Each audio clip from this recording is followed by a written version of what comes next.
छत्रपती श्री संभाजी महाराजांनी धर्मासाठी बलिदान दिलं. धर्मासाठी म्हणजेच राष्ट्रासाठी, आणि या राष्ट्राचा म्हणजेच भारत मातेचा जयघोष झाला पाहिजे म्हणून मी या ठिकाणी जयघोष करतो. ये वंदन की धरती है, ये अभिनंदन की धरती है. ये वंदन की धरती है, अभिनंदन की धरती है. ये अर्पण की भूमि है, ये तर्पण की भूमि है.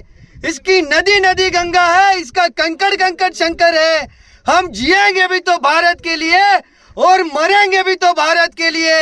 और हमारे मरने के बाद हमारे अस्थियों को अगर कोई कान लगा कर सुनेगा तो एक ही आवाज आएगी, भारत माता की जय, भारत माता की जय, भारत माता की जय. वंदे मातरम, वंदे मातरम. अरे अरे महादेव, अरे अरे महादेव.